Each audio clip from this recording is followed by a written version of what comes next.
Okay, I didn't really want to do a video about this, but I'm getting so many people who are all butthurt over it and all that. And before I get into my personal experiences and all that, and opinions and shit like that, I just wanted to get to the facts. All right. Let me say, I wasn't really rooting for Trump. He was the lesser of two evils. That's like getting a black piece of paper and putting it against a black wall and asking which one is darker. All right. I just found him to be not as bad as Hillary. I did not vote for Trump. I voted against Hillary. For those of you, I'm sure there's quite a few people who that will make sense to. There's a few who won't, and I'm not going to cater to all that. Anyway, so let's get into the whole thing about him being a sexist and all that, him being a racist and so on. So let's hop into him being sexist and against women. Keep in mind, this is CNN. Candidate before she was even Hillary Clinton. Hillary Rodham was a 27-year-old trial lawyer in Arkansas with a southern drawl and big ambitions. She was asked by a judge to defend a 42-year-old man accused of raping a 12-year-old girl. Now, Clinton was able to plea bargain down the sentence to just 1 year in prison, which was then reduced to time served. But the victim, who is now 52 years old, is speaking out to the Daily Beast and saying that one of the most famous women in the world put her through hell. She also has a message now for the former Secretary of State. You lied on me. I just realized the truth of it. It's hard back in '06 after I got out of prison. I just studied a little bit. I realized the truth now, hard of what you done to me. I said to the other man, you're supposed to be it for women? Do you call that for women? What you done to me? And I heard you on tape laughing. She first spoke out in 2008 at an interview with reporter Glenn Thrush published in Newsday. These new comments come after an audio recording of an interview with Mrs. Clinton from the early 1980s was dug up by the conservative website, the Washington Free Beacon. In that clip, Mrs. Clinton seems to admit she knew the defendant was guilty. It took a lot of different tests. I have been tolerant. When she passed, she forever destroyed my faith in tolerance. And I thought more. So in the 1975 affidavit, Clinton wrote of the victim, "I have been informed that the complainant is emotionally unstable with a tendency to seek out older men and engage in fantasizing." Clinton, as we said, ultimately plea bargained down the sentence on a technicality involving evidence that was accidentally destroyed.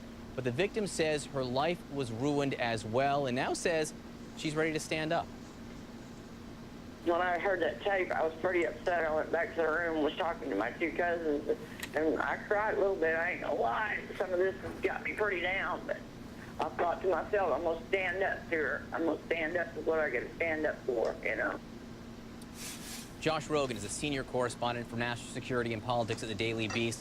He spoke with the victim. Josh gave us these tapes. He broke this part of the story and joins me now, along with CNN legal analyst Paul Callan. Josh, I want to start with you here. You know, what can you tell me about this woman? She was never really upset with Hillary Clinton or Hillary Clinton's actions in this case until she learned very recently, because of the documents and videos revealed that you just pointed out, that Hillary Clinton had accused her of some sort of culpability in her own attack. And then when she heard the tape of Hillary Clinton laughing about her attacker's guilt, she decided that she just couldn't take it anymore, and she wanted to put her side of the story out in the public for the record.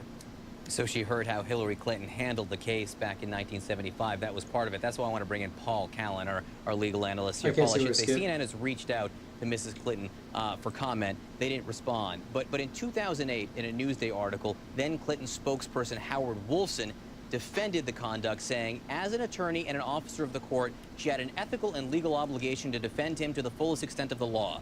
To act otherwise would have constituted a breach of her professional responsibilities. I want to stop there. I agree with this. With that right there, yes, I can agree. Even if you know someone's guilty, you have to defend them. Because if you don't, you're going against their constitutional right. And as long as you protect it for the people who don't deserve it, then the people who do deserve it will always have it protected. It'll always be there for them. The day you start picking and choosing who gets it will be the day of a dictatorship, basically. Like, I had somewhere in my head it sounded better, but it didn't come out right. But y'all see what I'm saying. So I don't like it, but I can agree with it. I want to point that out real fast. She was a lawyer, a defense lawyer, doing her job. Well, absolutely. And of course, Abraham Lincoln defended criminals. John Adams defended criminals. So it's always hard when a lawyer runs for office because you get cherry-picked on certain cases. But I think the real criticism here, and I just came from a deposition with a bunch of hardened New York lawyers around the table, and I said, I'm going to be going to CNN. I played them the tape. And they were all shocked when they heard that she was laughing about a case in which she got a guy who raped a 12-year-old girl off or got a lighter sentence for it. What bothers me about it is, notwithstanding the Southern accent, which I think is a little much for a woman from Illinois, is that she's got a tin ear for how people in general, the public, would react to this. Now remember, Bill Clinton's active in politics by this time. This is the 80s, though, too. Right. It's a long time ago. I know Bill Clinton was active in politics, but she's giving some kind of legal interview, and as you say, the full context, people read into it what they want, but it's hard for us to know exactly what was going on in that room without seeing the video or speaking to Mrs. Well, Clinton. I can tell you, though, John, we lawyers like to brag about, we tell war stories about our great cases. But if you represent somebody accused of a child rape, that's one you kind of don't talk about too much. And I'm telling you, that's the way it is with lawyers, even the best of lawyers. Okay, so let me, Ford? sorry, that way I can pause it. Now think about that. You got her laughing, and this all over the place on the internet. You can find these videos easy. I had a better one that actually had her laughing, but I couldn't find that currently. So this is CNN. This isn't Fox News, so I don't want to hear any bullshit about it's biased or made up and so on. So there's being against the women part. So now let's jump into the racism, huh? Let's just check into that. Okay, what is this right here? That's interesting. Let's see what we got.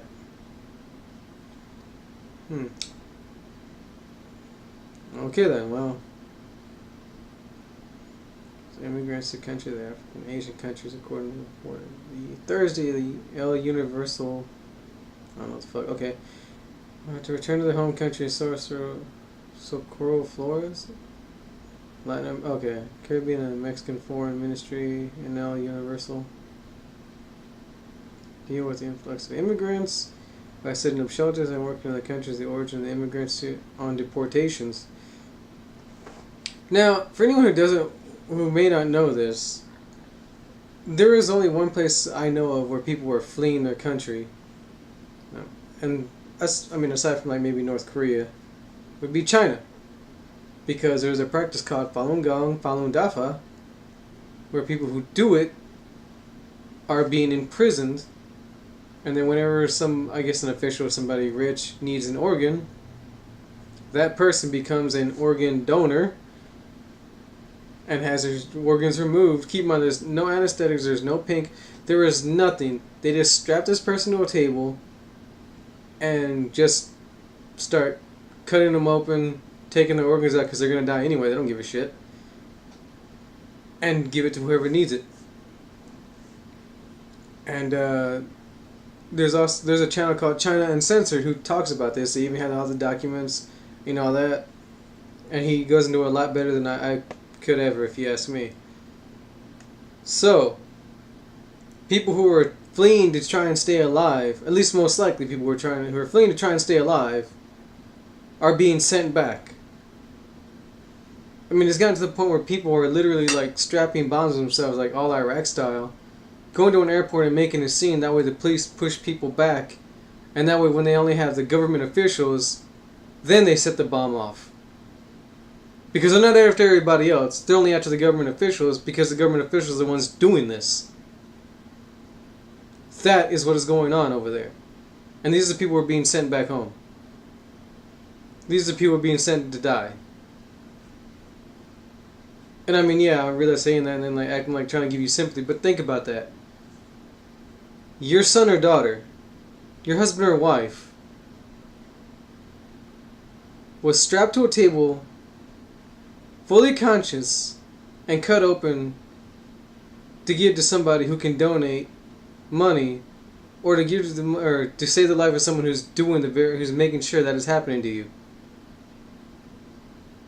You're telling me you wouldn't go through some extremes? And I remember that the guy did lose like a family member or something. I don't remember his kid or his wife.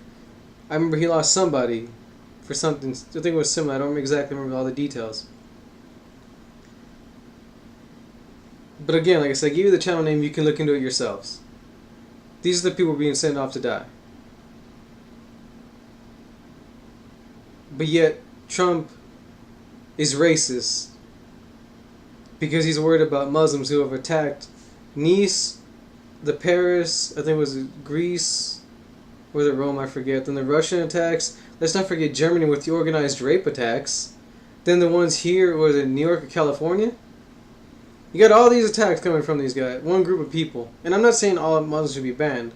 I'm saying the ones maybe from Iraq, Iran, all that. If you know, okay, fine, at least there's a reason.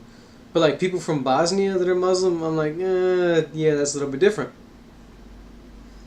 But I mean, usually when you get a passport, they know you're Bosnian and all that. And keep in mind, people, it was some time ago, but ISIS did capture a government building that did make passports. And there was a few articles about that. You can look it up yourselves. I'm pretty sure it was in the news. I think they had it on Yahoo too, and Bing, I don't know. Okay, let's get into the whole voter ID law, because I think he was for that too.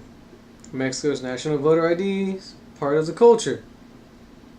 Let's see, issued, one card way to open a bank account. You need one to open a bank account here. Board an airplane, I don't know, never been on a plane. Buy beer, well, guess what? You need that one here too. Only difference is, in Mexico it was free. Yeah, right here, free photo ID. In other words, we make it free, guys. Guess what? Voter IDs needing an ID to require to be able to vote. Fully constitutional. But as you can see, aside from being free, it does kind of match what we have. I'm not going to get into it all because I don't make this video too long. Here, update from Mexico. Not all borders and fences are racist. I think again, it's reported here when it comes to illegal aliens crossing the border from south of the borders. A border fence makes perfect sense and bears not a smidgen of racism or I cannot pronounce it. I'm sorry. I'm not even going to try. Keep in mind, this right here is from the Canada Free Press. I'm pointing it up here. Alright, so you can't sit here and call this shit biased. So in other words, you can't exactly call Trump racist for wanting to build a fucking fence or a wall. I don't agree with it. I really don't. But you can't use that as a fucking race thing, now can you?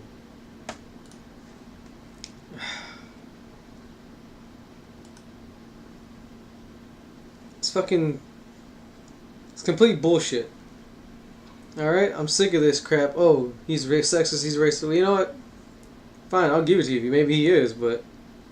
Well, maybe he's a sexist. But obviously, if Mexico can do it, and they're not racist, then why is he? And if he's against women, then obviously so is Hillary. You know what? That's going to conclude it for the first part. I'm going to get into my actual experiences and stuff that I went through, gone through, and that I'm sure going to see more of as the days go by.